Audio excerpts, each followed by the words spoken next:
এবং আমরা যেটা দেখতে পাচ্ছি যে ইতিমধ্যেই প্রধানমন্ত্রী নরেন্দ্র মোদী তিনি এক্স হ্যান্ডেলে পরপর পোস্ট করেছেন। 6:25-এ প্রথম পোস্ট করে তিনি লেখেন যে তিনি আজকে সময়ের অভাবের কারণে তার ভাষণ সেটা সম্পূর্ণ করতে পারেননি। অন্য যে পয়েন্ট ছিল সেগুলো সম্পর্কে তিনি উল্লেখ করেছেন, যার মধ্যে যেমন মতুয়া প্রসঙ্গ রয়েছে, তেমনই রয়েছে মেসি কাণ্ড। এবং তারও পরে 6:33 প্রধানমন্ত্রী তিনি এক্স হ্যান্ডেলে আরও একটি পোস্ট করেন। আমি দেখাবো যে 6:25-এ কী কী পোস্ট করছিলেন এবং তাতে কী কী পয়েন্ট উঠে এসেছিল, এবং মতুয়া প্রসঙ্গটি আরও তিনি বিস্তারিত তুলে ধরেছেন। এবং তিনি বলেছেন যে তিনি সমস্ত মতুয়া এবং নমশূদ্র পরিবারকে আশ্বাস দিচ্ছেন যে তারা এখানে তৃণমূল কংগ্রেসের দয়া দাক্ষিণে থাকেন না, তাদের সমস্ত রকম রাইট রয়েছে, সিএর মাধ্যমে তাদের মর্যাদা রয়েছে, যেটা গভর্নমেন্ট এই সিএ এনশিওর করেছে। এবং একই সঙ্গে তিনি বলেছেন যে বিজেপি সরকার একবার শপথ নিলে, ওয়েস্ট বেঙ্গলে পশ্চিমবঙ্গে বিজেপি সরকার শপথ নিলে তারা মতুয়া এবং নমশূদ্র সম্প্রদায়ের জন্য আরও বেশি করে কাজ করবেন। এর পাশাপাশি আরও কতগুলো প্রসঙ্গ উঠেছে, যেমন সিএ প্রসঙ্গ উঠে এসেছে, তৃণমূল কংগ্রেসের বিরুদ্ধে তিনি আবারও নিশানা করেছেন। এবং খুব তাৎপর্যপূর্ণভাবে গত শনিবারের যে যুব ভারতীর মেসি কাণ্ড, সেটাও মেসির নাম উল্লেখ না করলেও তিনি বলেছেন যে যে রাজ্যে এত হাজার হাজার ফুটবল প্রেমী থাকে তাদের সঙ্গে যেটা হয়েছে সেটা অত্যন্ত অনভিপ্রেত, তাদের হৃদয় ভঙ্গ হয়েছে। অর্থাৎ বোঝাই যাচ্ছে যে প্রধানমন্ত্রী তিনি আজকে যেহেতু যেতে পারেননি সেখানে, এবং মতুয়াদের মধ্যে একটা অসন্তোষ, একটু সেখানেও আশাভঙ্গ, এই কথা বিবেচনা করে প্রধানমন্ত্রী তিনি পরপর এক্স হ্যান্ডেলে পোস্ট করছেন। এবং আমি যখন আপনাদের সঙ্গে কথা বলছি একটু আগে তিনি বাংলাতেও পোস্ট করেছেন, পরপর তিনি এই প্রসঙ্গে বাংলাতেও পোস্ট করেছেন। আমি একটু আসি পার্থপ্রতিম রায়ের কাছে। পার্থ, তোমরা এই মতুয়া প্রসঙ্গ নিয়ে সুর চড়াচ্ছিলে যে তারা তাহেরপুরে পৌঁছতেই পারলেন না প্রধানমন্ত্রী, বিধি বাম ইত্যাদি। এই মুহূর্তে আমরা দেখতে পাচ্ছি যে তিনি একাধিক পোস্ট করেছেন সোশ্যাল মিডিয়ায়, এবং যেখানে মতুয়া এবং নমশূদ্র কমিউনিটির উদ্দেশ্যে তার স্পষ্ট বার্তা রয়েছে। তিনি বলছেন যে বিজেপি সরকার এখানে শপথ গ্রহণ করলে তারা আরও বেশি করে করবেন, এবং তার বক্তব্য যে মতুয়াদের তিনি আশ্বাস দিয়ে বলছেন যে মতুয়ারা তারা তৃণমূল কংগ্রেসের দয়া দাক্ষিণে এখানে থাকেন না। भाजपा के लिए बंगाल का मौसम बिगाड़ चुका है। আজকে তিনি বলতেন অ্যাক্ট অফ গড, কোনো ঘটনা বাংলায় যদি ঘটে তিনি বলতেন যেটা অ্যাক্ট অফ গড হয়েছে। তা আজকের ঘটনা কি তারই পুনরাবৃত্তি, তিনি কি সেটা বলবেন? আর তিনি যেটা আজকে এখন এক্স হ্যান্ডেলে বিভিন্ন সময় এক্সপ্লানেশন দিচ্ছেন যে মতুয়া নিয়ে সময়ের অভাবে তিনি বলতে পারেননি বা এই জাতীয় বিষয়গুলো উল্লেখ করতে পারেনি। তো আমার বক্তব্য হলো, আমি একটা জায়গায় যাচ্ছি, বক্তব্য দেব, সেখানে যদি 5 মিনিটও সময় হয় আমার প্রায়োরিটি লিস্ট থাকবে, অর্থাৎ প্রায়োরিটি কোনটা।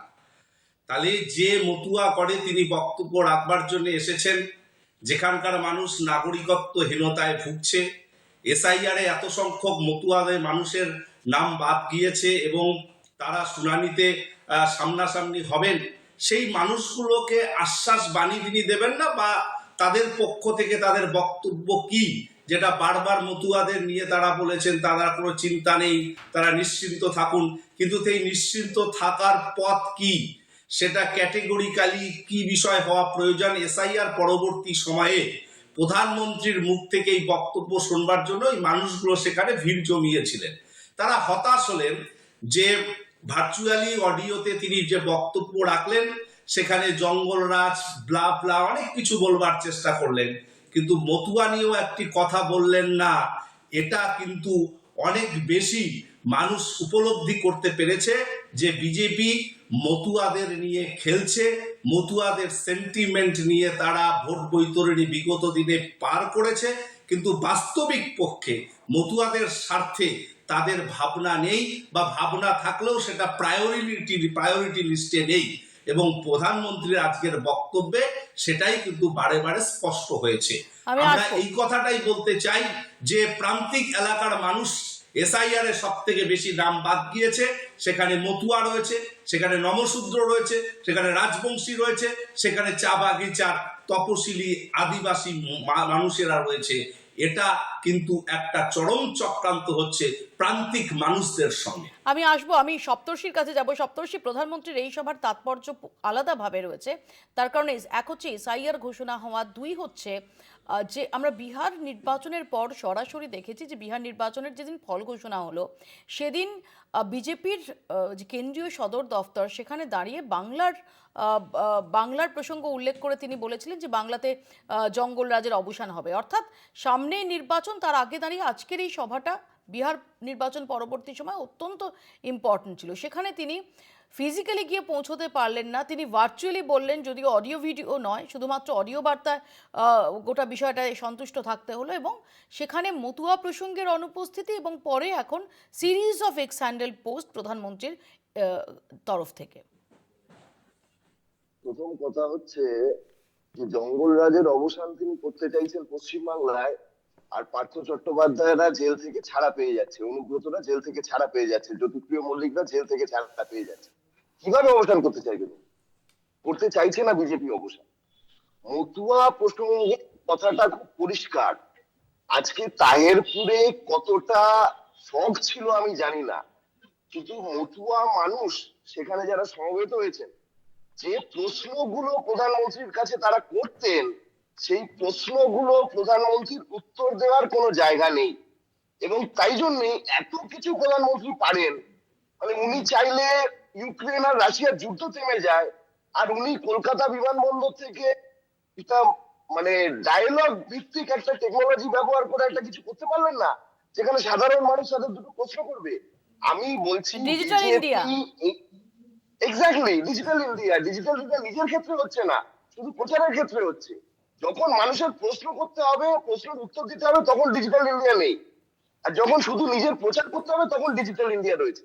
আমি বলছি যে যেভাবে বিজেপি মতুয়া মানুষের সঙ্গে, নমশূদ্র অংশের সঙ্গে, তপশিলি জাতির সাথে প্রতারণা করেছে, তার একেবারে হাতে গরম মানে নমুনা আমরা পাচ্ছি এসআইআর এ, যেভাবে নাম বাদ যাচ্ছে। কিন্তু উল্টো দিকে দাঁড়িয়ে তৃণমূলেরও কিছু বলার অধিকার নেই, কারণ অদূর মানে অতীতে মহুয়া মৈত্রর কথাটা আমাদের মনে রয়েছে যে কিভাবে মতুয়া মানুষকে তিনি বিদ্রুপ করেছিলেন। মানে তৃণমূলের কথা হচ্ছে, যদি আমাদেরকে ভোট না দাও তাহলে তোমাদের জন্য বিদ্রুপ থাকবে, তোমাদের জন্য অসম্মান থাকবে, তোমাদের জন্য আমরা নেই।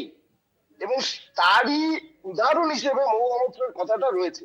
আমরা খুব পরিষ্কার কথা বলতে চাই, আমাদের নেতা কমরেড সুজন চক্রবর্তী বলেছেন যে মতুয়া সম্প্রদায় সহ এইরকম প্রান্তিক যে মানুষ আছে তাদের কোনোভাবে কোনো নাম বাদ দেওয়া যাবে না। যদি নাম বাদ দেওয়া হয় তাহলে তার বিরুদ্ধে সিপিআইএম আন্দোলন করবে।